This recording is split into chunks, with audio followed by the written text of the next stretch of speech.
Sorry to keep you waiting. A second. Yeah. All right, I call Mr. Sean Shepherd. Yes. Is he here?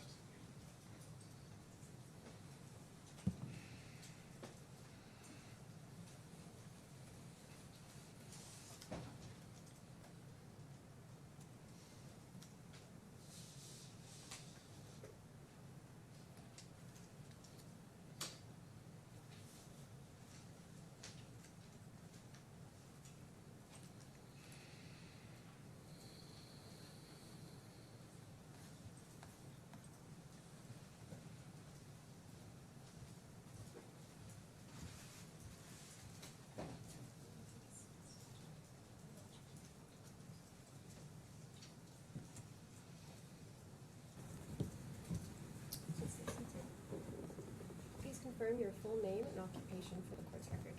Sean Michael Shepherd, Head of HR, Europe, Liberty. Thank you. Please repeat after me. I affirm that I will say nothing but the truth. I affirm that I will say nothing but the truth. Thank you. Good morning, Mr. Shepherd. Could we please have on opus H/6? Do you see a document there entitled First Witness Statement of Sean Shepherd? Yes. Is that your witness statement in these proceedings? Yes. And if we go over to page 8, please. Do you see at the bottom of the page there's an electronic signature? Is that a signature you applied to this document? Yes. And are the contents of this witness statement true? Yes. Thank you, Mr. Shepherd. Mr. Hill, I have some questions for you. Yes, Mr. Hill. Mr. Shepherd, you deal with some specific complaints. I'll start again. Mr. Shepherd, you deal in your witness statement with some specific complaints that you have against Mr. Kahlon. I'm not going to go to all of them because not all of them were addressed with Mr. Kahlon in his cross-examination. But just looking generally, it's right that the matters you describe are all matters that obviously on your evidence you perceived and were known about at the time, yes? Correct. And they're all matters that you say you reported to Miss Timms at the time, yes? Correct. You refer to how Mr. Kahlon handled a person named Giles Manning, you recall that? Yes. And there's a section in your witness statement where you describe your impression about Mr. Kahlon wanting to get rid of Mr. Manning and take control of coke procurement for himself, and your impression that this was about politics. You recall that part of your evidence? Yes. Now, although you refer to this impression you say you formed, you don't deal in your witness statement with the issues, the underlying issues, that gave rise to Mr. Kahlon's criticism of Mr. Manning. And would it be fair to say that in your role in HR, you weren't closely involved in the underlying commercial issues? Correct. And you wouldn't have had a detailed understanding of the scale of the issues caused by the contaminated coke supply, for example? Correct. Or the economic significance of that? Oh, well, I knew from the information that I had before me, but it wasn't an area of my expertise or detail. I mean, there were many conversations with people about that particular event, and my comments really go to the manner in which it was dealt with and the public manner in which it was dealt with. Now, you refer to Mr. Barvey. Mr. Shepherd, could you keep your voice up, please? The stenographers are straining a bit. Shall do. You refer to Mr. Barvey, and we can take this one very quickly, I think, because we've heard from Mr. Barvey himself. But as with the Manning episode, your witness statement doesn't deal with the issue in early 2021 that arose with Mr. Barvey having signed off on a yearly contract with VARD. And again, is that because in your role in HR you wouldn't have been close to the underlying commercial issue? Correct. But again, it was the same issue. It was the manner in which it was dealt with. And you don't mention in your witness statement, although you deal with the termination of Mr. Barvey, you don't deal with your witness statement that the view that he was an underperformer was shared. It was not just held by Mr. Kahlon, but was shared by other senior executives. Is that something you were aware of at the time? In terms of underperformance, I mean, I was aware there was issues or perceived issues with the way in which he conducted himself. And not just perceived by Mr. Kahlon, but also perceived by other senior members, including Mr. V.B. Garg and Mr. Agarwal, correct? I don't know. I thought RJ was a supporter of Mahesh. VB, not sure. You then handled the termination of Mr. Barve, and I could just look at one or two references to that part of the process. We can just pick up your thread at J483 page. So this is a WhatsApp thread between you and Mr. Kahlon. If I could just pick it up at J483 page 10.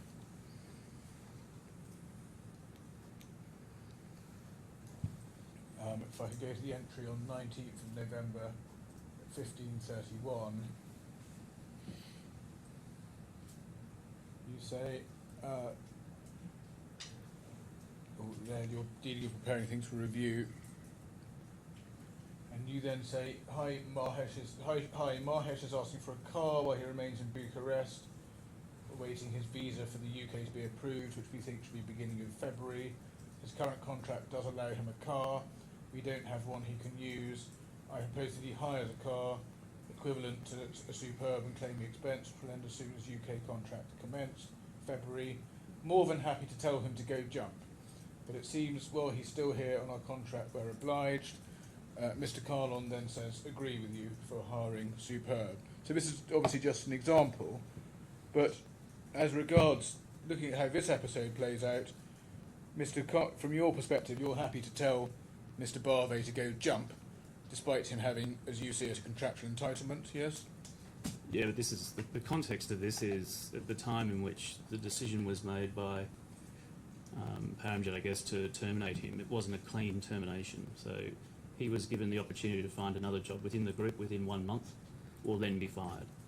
So this text message is in relation to an extended period where he went to the UK. He left the European businesses, so he was in a different part of the organisation that I had no responsibility for.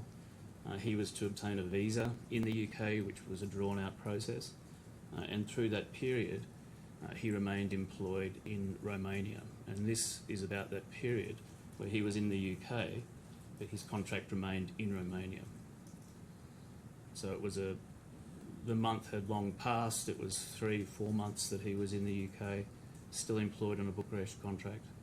So you weren't very happy yourself with Mr. Barve then? Well, he should have been in, as per the decision made, and the decision made should have been executed by him, but it was this dragging out of the visa process. And my understanding was VB was a supporter of his, because it was VB that was making sure that this particular arrangement fell into place, so Mahesh didn't lose his job altogether, that he was successfully transferred to a different business. So you're the one who wants Mr. Kahlon to, Mr. Barve to go jump, but it's in fact Mr. Kahlon who's taking a slightly more generous approach to him on this, isn't it? Yes? If that's how you see it. Now you also deal in your witness statement with Miss Katerina Slobodaniak, and you refer to an incident involving an email block. Then that on your evidence is something that you and Miss Timms knew about and approved at the time, yes? Correct. And you also deal with the promotion of Miss Slobodaniak to the role of head of contracts in Ostrava, and you say there that Mr. Kahlon approved the promotion, but it's right, isn't it, that the promotion was requested by the CEO, Mr. Ivanov?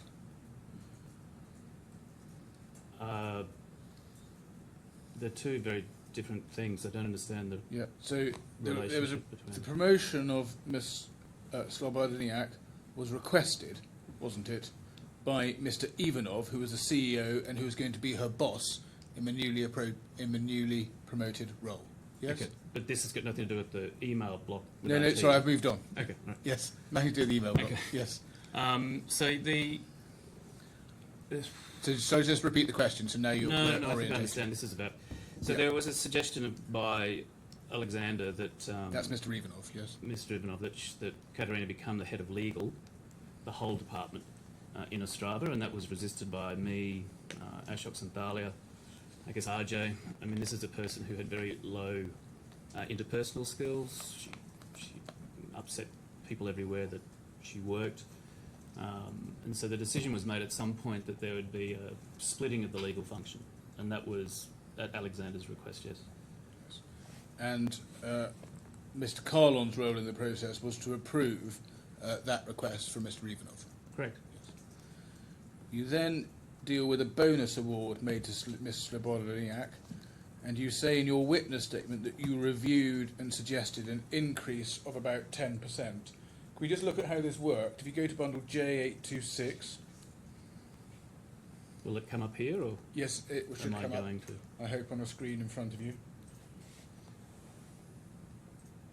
You say at the bottom of the page, which is the bit I'm looking at, it's an email from you to Mr. Kahlon, January 26th. You say, "Hi Paramjit, I have asked for a review of Katerina's salary. See below. It appears the current salary is in line with head of department benchmarks. To acknowledge her change in role and increased responsibility, the recommendation of the HR team is 10 to 20% increase, 10% gross monthly, 20% gross monthly." And you give the figures. Please advise how you'd like to proceed. So, a couple of points there. You're saying in the email that she's had a change of role, yes?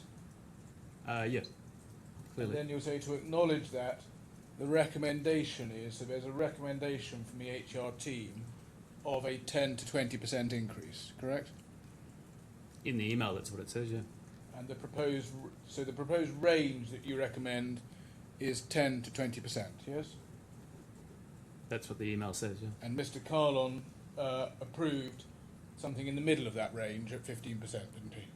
I don't remember, but Mr. Kahlon asked that the salary be reviewed. This isn't a bonus, this is a review. And in this business in Australia, when it was acquired, there was a low level of discipline in the HR team and how pay rises were awarded, and we'd spent a lot of time bringing in discipline and governance structures to make sure that there weren't out of cycle increases.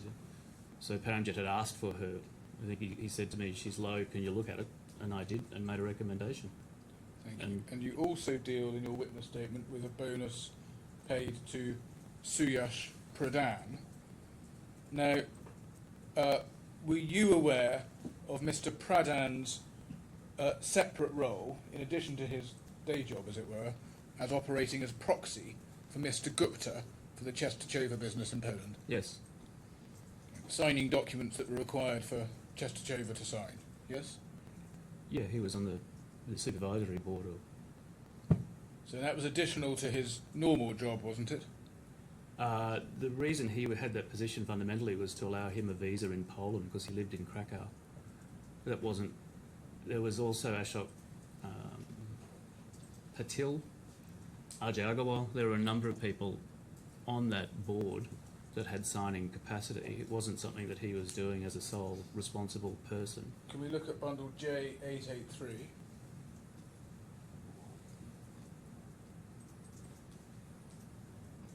This is an email from Mr. Pradhan to Mr. Agarwal in November 2021.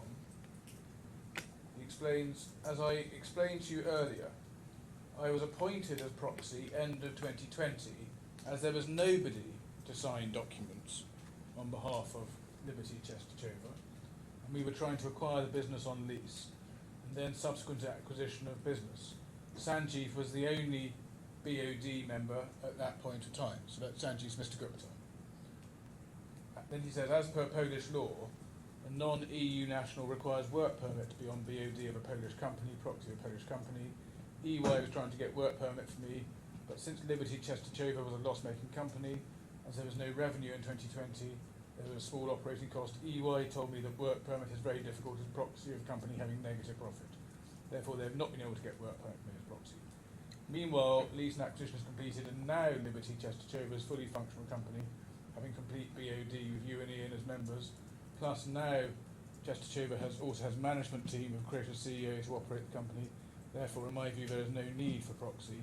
Croesus CEO should have POA and BOD to operate the company, same way that Alex and me have for Australia." So when he was appointed as proxy, contrary to the evidence you just gave, there was nobody to sign, and he was a proxy for Mr. Gupta, who was on the board of directors. So I'll correct. This is Chesterchova. My the statement I made before, there was another Polish entity, Poland Commercial, and that's my answer was in reference to Poland Commercial. Okay, so this, At this point, I had nothing to do with. I wasn't in the role of head of HR. I don't think when this was all being done. I don't recall what his relationship was with Chester Cove, other than being involved in the transaction. right, so you weren't really aware of the separate role that Mr. Pradhan was having to play as proxy for Mr. Gupta. Well, this is in 2020, and I went into the role in 21, and this seems to indicate that he wasn't that in 21. Krish was the CEO and was the signing at that point. This is now November 2021, isn't it? And it looks like, as you can see there, there's a heightened exposure in this role because a work permit was required, and EY couldn't get him one, or he wasn't able to get one. Yeah, he was never on the payroll as far as I knew for Chester Cove. Now, you say in your witness statement that when you asked Mr. Kahlon about the bonus paid out of Chester Chover, It he wasn't said paid out of Chester sorry, Cove. It was paid paid out of Poland paid out of Commercial. Poland. Different entity. He different said it legal had been entity. approved by Mr. Gupta, and he Right. would tell you the details over the phone. And then you also say he never did. You didn't follow this up with him, though, did you? I think it was not long after that he left. Thank you, Mr. Shepherd. Any re-examination? No examination. None from me. Thank you, Your Honour. Well, thank you, Mr. Shepherd. That's the end of your evidence. Feel free to go now. Thank you. Thank you, Your Honour.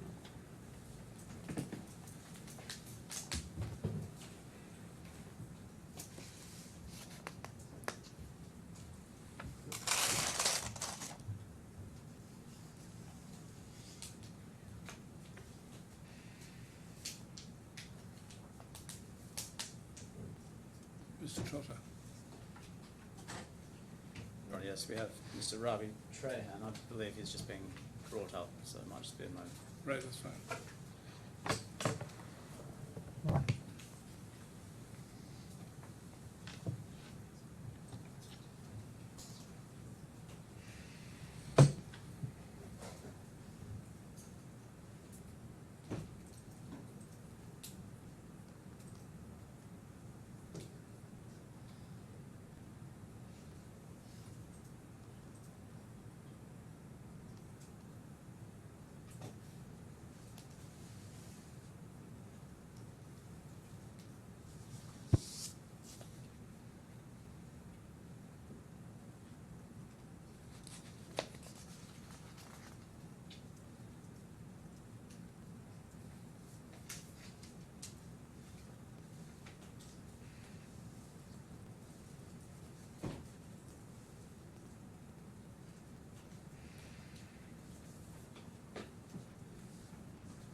Yeah, sure.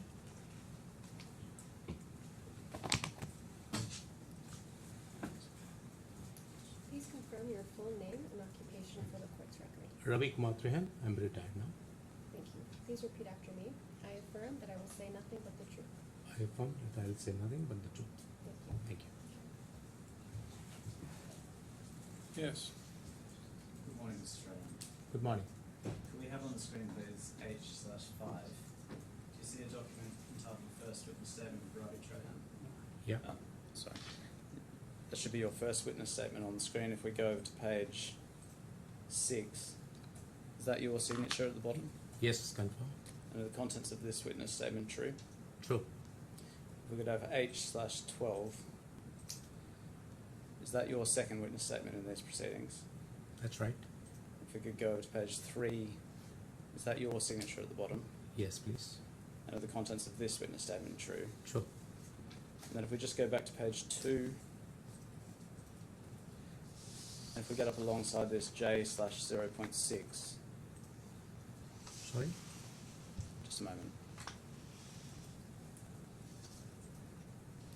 Do you see there's a heading there that says blue ink document? Yes, please. And is the document on the right, the blue That's ink right, yeah. document you're referring to? Yeah, that's it. Yeah. Yeah.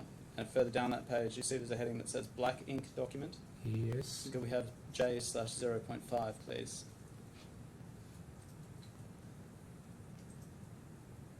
Is that the black ink document That's you're right, referring yeah. to? Yeah. And then if we go over the page in the witness statement, please.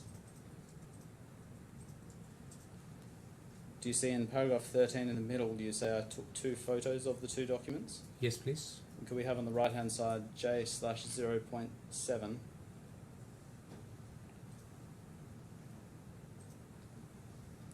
Is that a screen capture of the photo you took That's of right, the yeah. Yeah. blue document, and then J/0.8?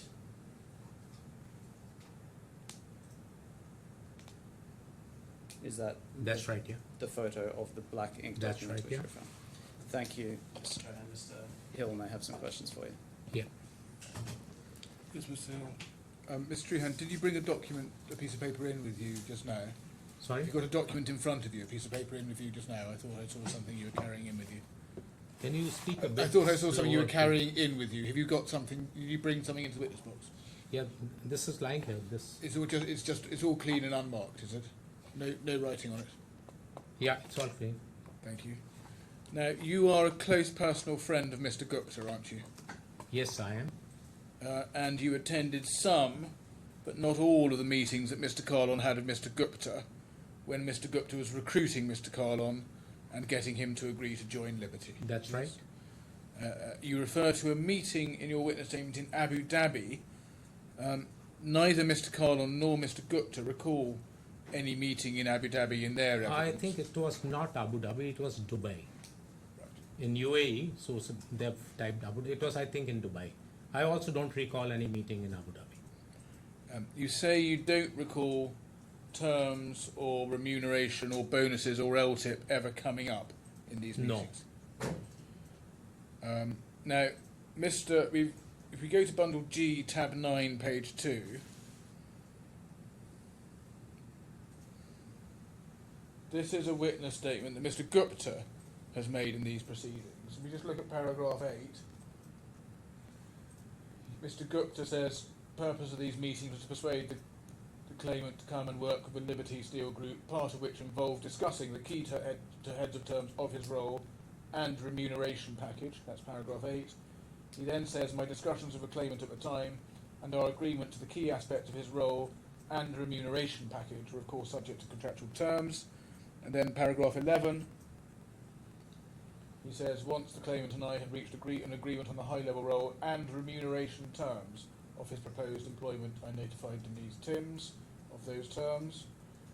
And then at paragraph 12, he says, while I was heavily involved in the discussions with the claimant regarding the commercial aspects of his employment terms, prior to him commencing employment with the Liberty Steel Group. So Mr. Gupta's evidence is quite clear that remuneration terms were discussed in these meetings. Do you see that? No, not in the meetings with me, which Mr. Kahlon can also confirm that remuneration packages were never discussed in front of me. Well, presumably, given Mr. Gupta's evidence, and Mr. Kahlon also says remuneration terms were discussed, what it must mean is that they came up in meetings that you didn't attend, or they came up in meetings that you did attend, but you don't really recall the details, or they came up in meetings that you attended and you weren't particularly focused on that As part far of the as meeting. my memory goes, I don't remember any terms being discussed in any of the meetings when I was present there. But it could be any of those. That could be for any of the reasons I've just suggested, couldn't it? Sorry? That could be for any of the reasons I just suggested. So if remuneration terms were discussed, either they were discussed in meetings you didn't attend, or they were discussed in meetings that you did attend but you don't now recall the detail, or they were discussed in meetings that you did attend but you weren't focusing on that part of the meeting and that's why you don't recall. Any of those are possible. Most of the meetings I used to be quiet, silent, and give my observation about the candidate to Sanjeev later on. Yes. I would not get into the financial side at all. Now, you suggest in your evidence that you had informal conversations with Mr. Kahlon in which you discussed his management style. Now, you may have had various discussions with Mr. Kahlon in your walks and other conversations with him, but that particular topic is one that didn't really feature, isn't it? No, I have given in my statement when he spoke to me in Bucharest when we were there about his this thing, and I passed it on to Sanjeev, and those papers are here in the statement. Okay. Now let's just talk about that Bucharest meeting. You say in your witness statement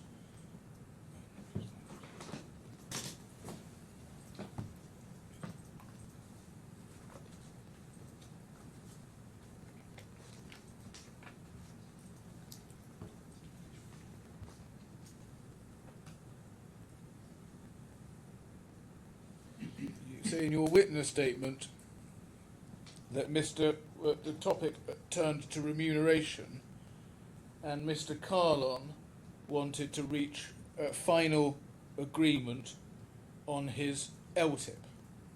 Now that didn't form any part of the conversation, did it? That's the first time I heard about LTIP from Mr. Kahlon, and I told him that I'll pass it on to Sanjeev. But I was not aware of any LTIP till that meeting. Mr. Kahlon obviously, I suggest, didn't think there was any need for to reach further agreement on his LTIP, because if he had thought that, he would have raised it with Mr. Gupta and Miss Timms in the nearly 2 years between him reaching agreement in September 2019 and this conversation. I'm sorry, I don't understand what you're asking. I suggest it's completely implausible that Mr. Kahlon would have been saying to you, I want to reach final agreement on my LTIP, because if he had thought he needed to reach some further agreement, he would have raised it with Mr. Gupta or Miss Timms or both in the nearly 2 years since the September agreement was made. Yeah, he should have done that. But this was more of a friendly meeting, and he was telling me about his Russian offer in that meeting. And you've now produced what you say are handwritten notes with a photo of those written at the time, and we can debate what those notes show, and I don't accept what you say about that, but what they clearly don't show is Mr. Kahlon seeking to reach agreement on his LTIP, do they? So, like, I'm again repeating the same thing. I have no idea about the LTIP, what you're referring to. That's the first time when I heard that word LTIP also. So when you say in your witness statement that it seemed that Mr. Kahlon was seeking to reach a final agreement on his LTIP, that's something that's not correct, isn't it? Where is that? Sorry. Well, I'll show you in a minute. So you don't now say that Mr. Kahlon was trying to reach a final agreement on his LTIP. Mr. Kahlon mentioned to me that if he stays on in Liberty, this is what he's going to make. And if he goes to Russia, he's going to make $73 million in 5 years. So as a well-wisher of his, I told him, Param, please jump on this offer. This is a very good offer for you. So on the evidence you're now saying what's said about this in your witness statement is not true. What is that? I want to read what you're saying. Sorry, Show I don't you. understand that. It's paragraph 16. H54. During the meeting, the topic quickly turned Paramjit's remuneration and employment terms. In particular, it seemed that Paramjit wanted to reach a final agreement on his LTIP. Yeah, and I was not aware of anything about Paramjit's LTIP at that time. It was Param who brought up. And I told Param that I don't know anything about it. I'll convey it to Sanjeev, what he is referring to. It's quite clear that the evidence you've given in this witness statement is untrue. No, And this it's is very true, sir. and it's During been- the meeting, the topic quickly turned to Paramjit's remuneration and employment terms. And it's been put He in, started talking about it. I was not aware of all that. and you've put That's it, why he is explaining to me on that piece of paper that these are this thing. I said, I have no idea. You should be talking about this to Sanjeev. and you've put it in this witness statement, this untrue statement, because you thought it might help Mr. Gupta's case in this and So the he company's wanted me to case in convey this. it to Mr. Gupta, not asking me for it, Just which I did. Just to repeat my question, you've put this untrue statement in your witness statement because you thought it helped the case of Mr. Gupta's companies in this litigation. Sorry? I'm suggesting to you, you put this untrue statement in your witness statement because you thought it helped the case in this litigation of Mr. Gupta's companies. No, that's not correct what you're saying.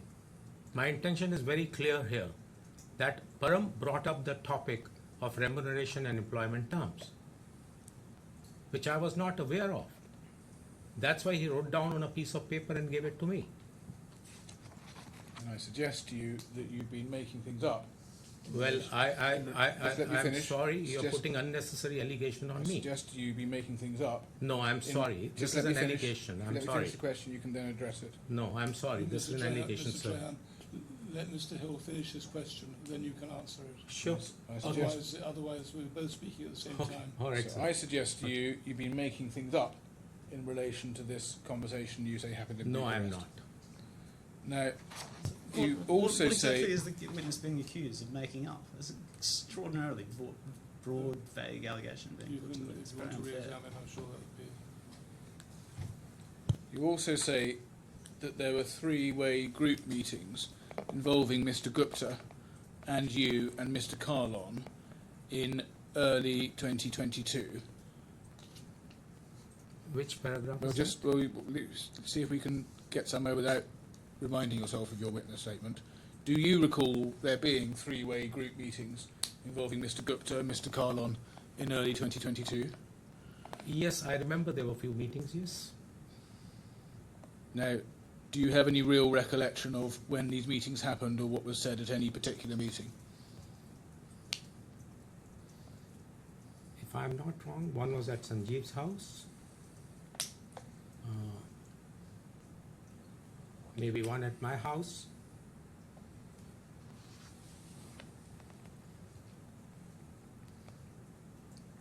Maybe one time we met at Param's house also. Yeah. Now, There were quite a few meetings actually, yes. Now, Mr. Gupta doesn't mention any of these meetings in his witness statement, does he? I don't know. And Meetings were like not formal meetings, they were informal meetings, just catching up. now, you also give an account of what you say happened at a meeting which was a more substantial meeting on 8th of May 2022, and this is the meeting at which Mr. Kahlon was, I suggest, given an ultimatum. So you recall what meeting I'm talking about, right at the end of his employment. Yes, I remember that. Now, we have Mr. Gupta's note of the meeting, which is at J1035.1, page 11.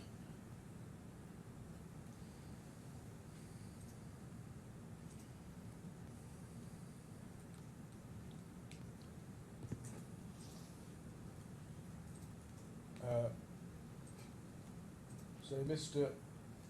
Gupta says, this is just so you know what this is. This is Mr. Gupta's WhatsApp thread of Ms. Timms. He sends it on the same day, so presumably directly after that meeting.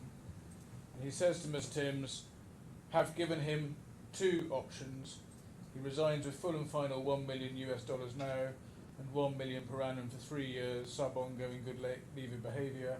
He's made redundant with no LTIP or STIP per our interpretation of the contract, and he can appoint lawyers to make a claim per his interpretation, have given him 24 hours to decide. So Mr. Gupta gave Mr. Kahlon this ultimatum, didn't he?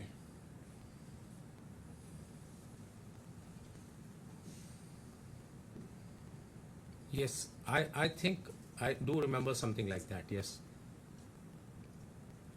Because Param later on sent me a message saying that he is not accepting any of these options. So Mr. Gupta, just so we get the sequence right, Mr. Gupta gives this ultimatum: resign with full and final $1 million and $1 million per annum for 3 years, or be made redundant with no LTIP or RESTIP per the interpretation of the contract. Yes? Correct? Yes, And then Mr. Kahlon was left with 24 hours to decide, wasn't he? I can read that from Mr. Kahlon's messages this No, this morning. is Mr. Gupta's. Just to be clear, this is Mr. Gupta's message. This is not from Mr. Kahlon. This is Mr. Gupta's WhatsApp. This is Mr. Gupta's message too? Miss Timms, his Yeah, HR. possibly, yes, could be. And it wasn't till after that meeting that Mr. Kahlon responded in writing to say he didn't accept Mr. Gupta's proposal. Do you recall that? Mr. Kahlon has written to me that he has been given 2 options which he is not accepting. I read that today on my phone while coming to the court.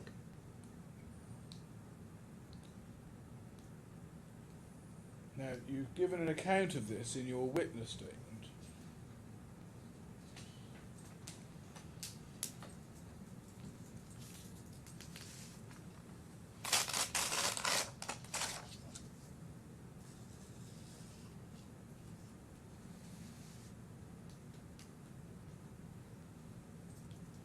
You are referring to the 8th May 22, Yes. right? Yes, if you Yeah. look at paragraph 26 of your Yes, witness that's statement. right, yeah.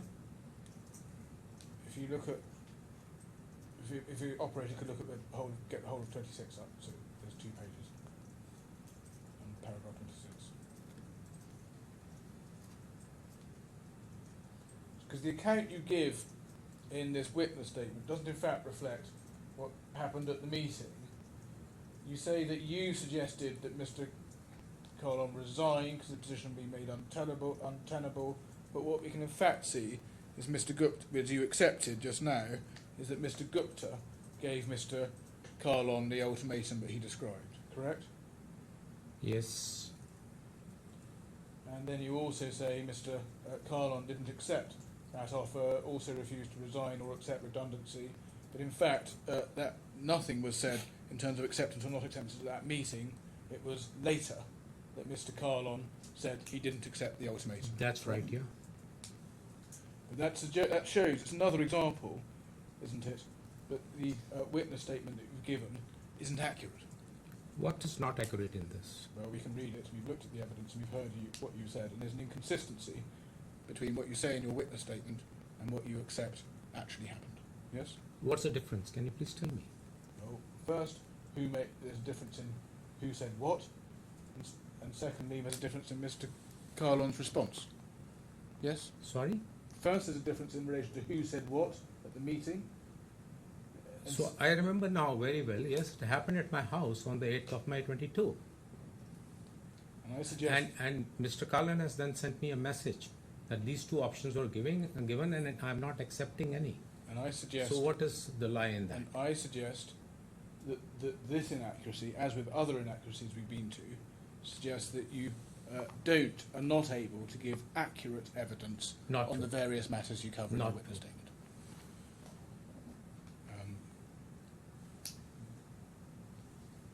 Thank you, Mr. Treeham. Thank you.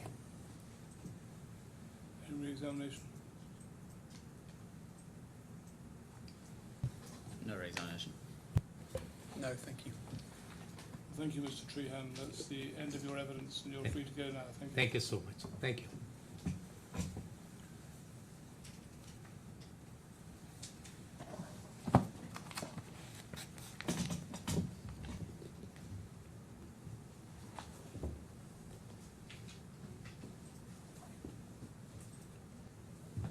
Yes, Mr. Hill.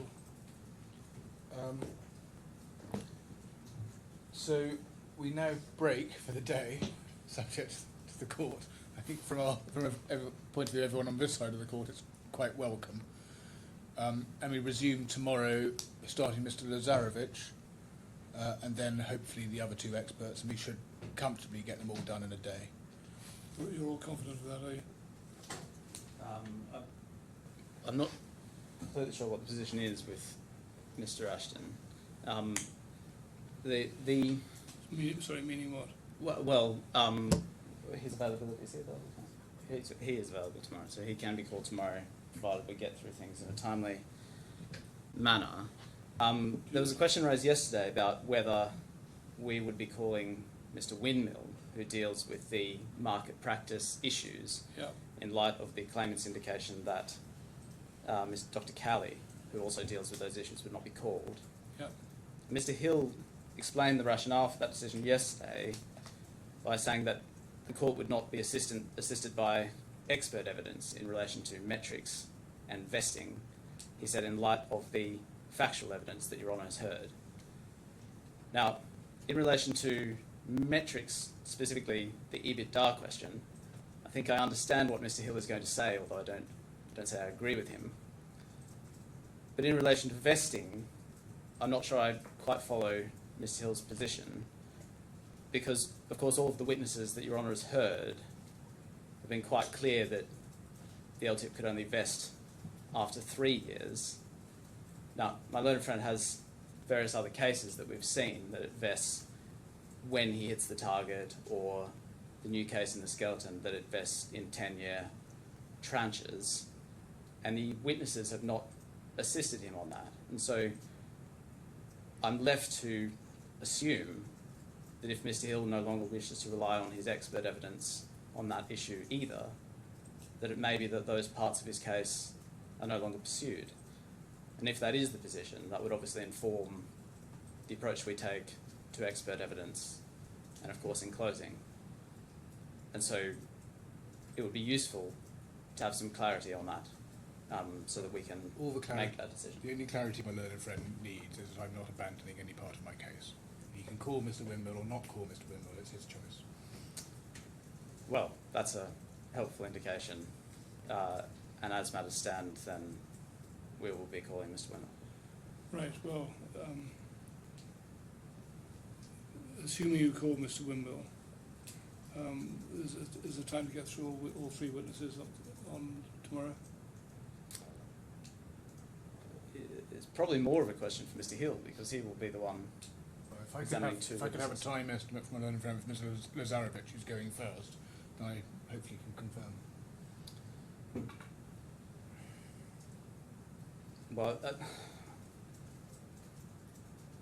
at the moment, I think I should say conservatively that I'll need the morning, although it's quite, I think it's likely in the end that I'll go short on that. But I need to consider how this is unfolded and quite what I need to explore with Mr. Lazarevic. There's been obviously recent movement, and Mr. Ashton has put in a further expert report to deal with the matters that he addresses.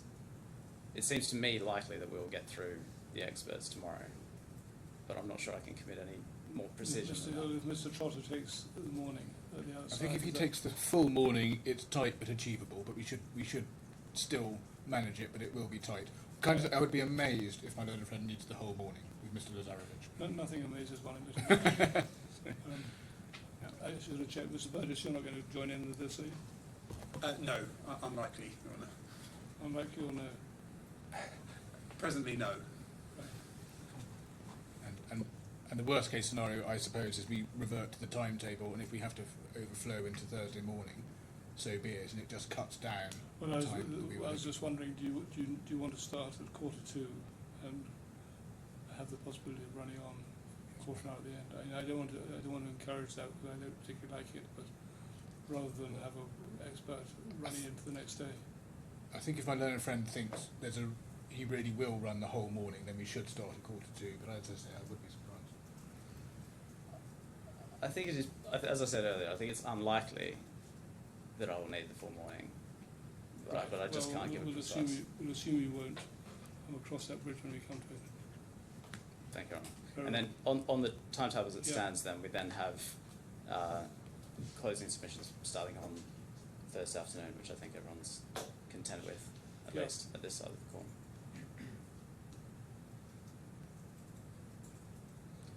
with a view firmly in mind that we must finish in time for Your Honour's convenience. It's not my convenience. For Your Honour's associates' convenience. No, it's an enterprise run by the courts to encourage children to come into court and see what goes on. Well, not see what goes on, but see the room. Anyway, enough of that. We'll resume then at 10 o'clock tomorrow morning. Thank you very much. All rise.